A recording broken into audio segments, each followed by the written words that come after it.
Want to know the secret to maintaining energy levels, mood, reducing stress and feeling great? Join me as I discuss the impact of your rib cage on all of this and more. Welcome to Blossoming Me's Healthy Learning Lounge. I'm Alexis Wadeland, osteopath, and today we begin a 4-part deep dive into the rib cage and how this function is crucial for health. In this series, we'll uncover the secrets to boosting your energy levels, improving your mood, reducing stress, enhancing brain function, and optimizing your posture. Today, we begin with exploring how the rib cage influences not just our breathing, but our stress levels, our parasympathetic nervous system, and the mighty vagus nerve. So grab a cup of tea, get comfy, and let's begin. Have you ever wondered why a simple deep breath can instantly calm your mind?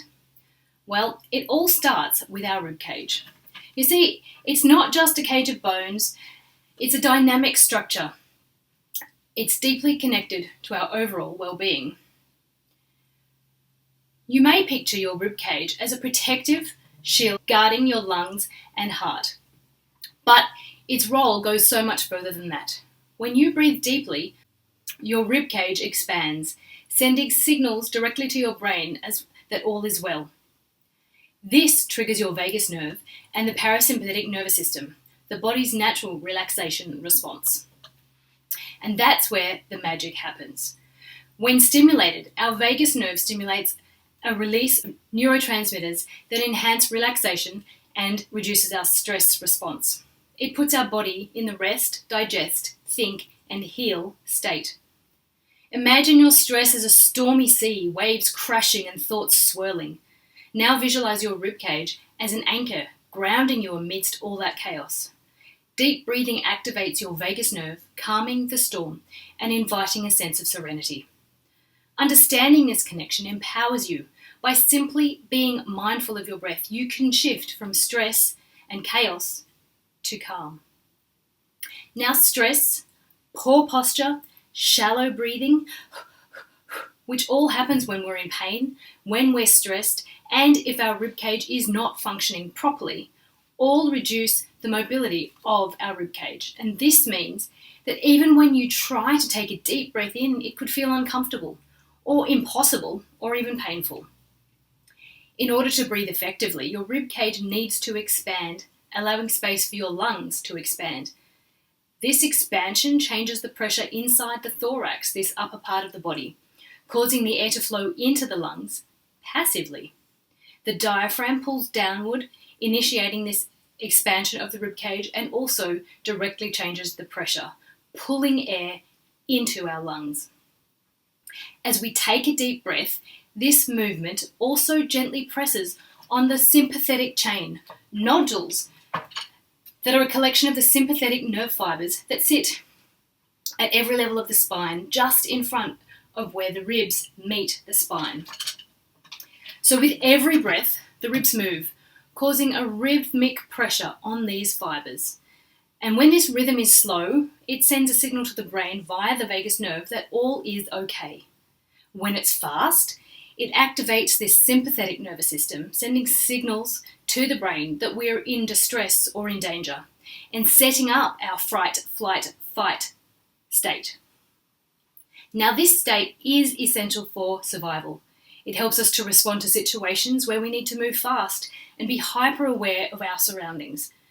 But it's intended to work for short periods and then return back to our resting state, where the parasympathetic nerve system is dominant, where your brain and digestive system receive blood flow so that you can think clearly, digest properly, and all of your cells can perform their functions, including energy production and cellular reproduction, repair, and healing.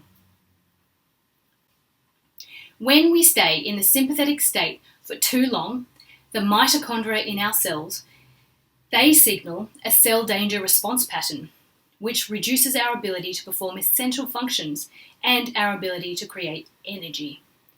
Our brains don't receive blood for executive function, which creates our brain fog, difficulty thinking clearly. We're less able to make decisions or work through logical sequencing, and so on and so on.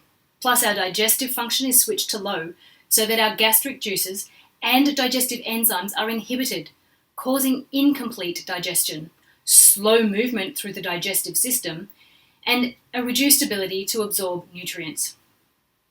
As you can see, the movement of your rib cage affects many things. But what stops your rib cage from moving properly? Well, shallow breathing and from chronic stress states usually will reduce your rib cage movement, and over time all the muscles then tighten up around that, stopping your rib cage from fully being able to expand. Poor posture, such as rounded shoulders and slouching, compresses your rib cage and reduces the space and the ability to expand fully. Rib dysfunctions are actually more common than you'd think and can be caused by repetitive pulling actions or reaching, especially when you're reaching for something heavy or something really light that you thought was going to be heavy. Coughing, for example, when you had a really bad cold or flu and you've coughed quite a lot for a week or more. Shoulder issues from overuse and poor use. All of these will cause the muscles attaching to the rib cage to tighten up, causing the rib cage to be pulled and altered, reducing its ability to function fully. Now, when we take a slow, deep, diaphragmatic breath, a calming breath, we expand our rib cage. We use our diaphragm and we slowly, rhythmically press on the sympathetic chain. This allows us to take a complete lung full of air and optimizes our oxygen levels.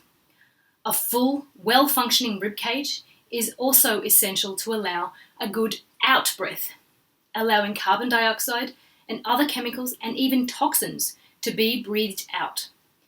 The levels of oxygen and carbon dioxide in our blood also affects our brain's perception of danger and of stress. So optimizing these is also essential for cell function, health, and our stress response. The pressure on your sympathetic chain sends signals to your brain that everything is okay, and then the vagus nerve is also activated, causing the parasympathetic nervous system to be dominant, allowing all your cells to be functioning fully instead of in the danger response mode. So as you can see, the action of a deep breath, which requires a well-functioning rib cage, can set up your whole system for a better stress response and ability to cope.